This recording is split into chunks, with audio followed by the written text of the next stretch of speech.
Hello everyone, I hope you all are fine. I welcome you all to this new world of learning. Today we are going to read the first chapter from your book Vistas. And the first chapter from your book The Vistas is The Third Level by Jack Finney. Before we start with the chapter, let me tell you something about the author. Author Walter Braden Jack Finney, who is also known as Jack Finney, was born on 2nd October 1911 and died on 14th November 1995. He was an American author. His best known works are science fiction thrillers including The Body Snatchers, Time and Again. What is the background and setting of this story? The past is a good place to visit, but certainly not a good place to stay. So this story is set in the 1950s. The story is studded with numerous undertones of irony. It takes you back in time when people had not seen the two most bloodiest wars in the history of mankind. It brings to the light the fact that figments of someone's imagination can be used for shying away from reality, which in all fairness is harsh enough. So let us take closer look at main characters in this story, Charlie, Lucia, Sam. Charlie, who was a 31-year-old guy who loves peace and calmness in his life. His decision to stay back in the year 1894 is his desire to live a peaceful and joyous life with his wife.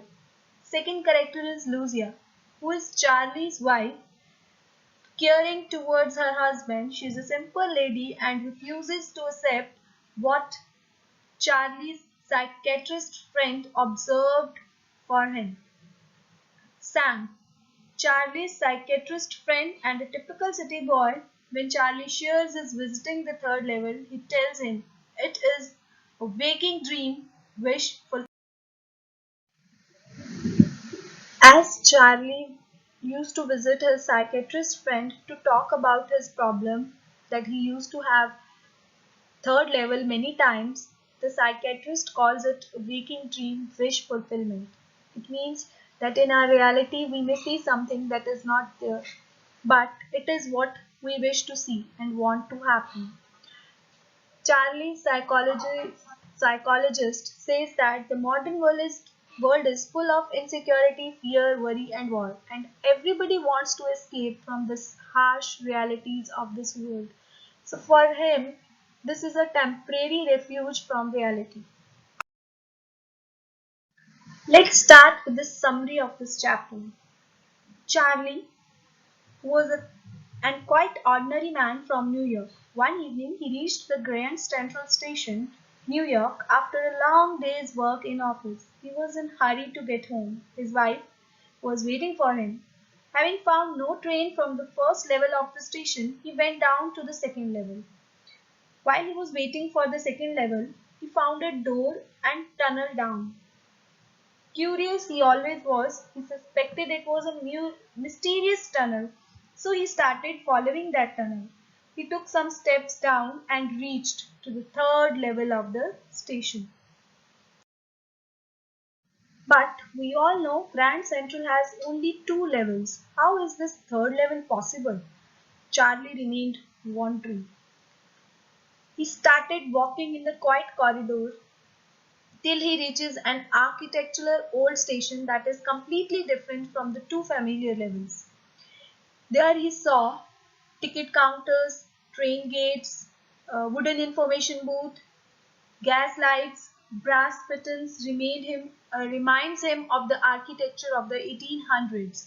So he reached somewhere in the 18th century, where he found that people are dressed in outmoded outfits. Uh, he bought a newspaper from a boy where it was printed the date June 11, 1894. So he thought that he should buy a ticket and he would bring his wife here.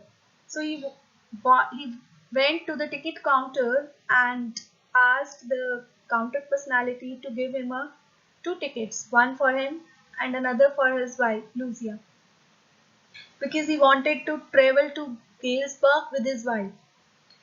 For him, it is a wonderful town still, because Galesburg is a place where Charlie was born. It is a place with long and pleasant summer evenings and where people have ample of time. So he told the counter people to give him a ticket. But if he had reached in 1800s, the currency that time people used, it was not with him. So that person started staring at him. He realized this thing and ran away from that place. So the next day, during his lunch break, he exchanged $300 for old style bills, amounting to some 200 only. But this loss doesn't matter to him because he believed that when he reached in Galesburg, everything will be cheaper. So he can manage even with a small amount. But he could never again find the corridor leading to the third level. So when he went to that station again, he could not find the way to the third level. Charlie told everything to his wife Lucia, and Lucia, after hearing all this thing, she became worried.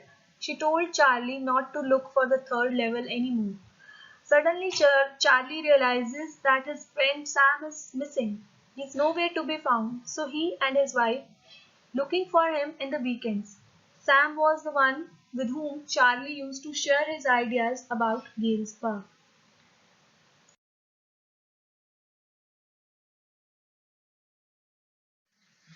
Charlie inherited the hobby of stamp collection from his grandfather. And someday, while looking at the stamp collection, Charlie found a letter that was earlier not there. And it has the postmark on a faded 6-cent stamp with a picture of President Garfield. The envelope read as 18th July 1894 to Charlie's grandfather in Galesburg, and it addresses Charlie. In the letter, it was a letter from Sam, and Sam told Charlie that he had reached Galesburg and he invited Charlie and Lucia there. After going to stamp and coin shop, he got to know that Sam exchanged $800 for old currency bills to establish his business in Galesburg. Sam was none other than the Charlie's psychiatrist. So what is the third level? For Charlie, Grand Central Station of New York has 3 levels, but actually there are only 2 levels. There does not exist any kind of third level. The modern world is full of insecurity, fear, war, and worries. And Charlie just wants to escape from these harsh realities of life. So he wanders into the fanciful world of 1894, which is much away from these harsh realities of life. The writer, Jack Finney, uses the third level on Grand Central Station as a medium of escape. Consequently, Charlie wants to escape in the old world. So I hope you have understood the summary of this chapter. Thank you.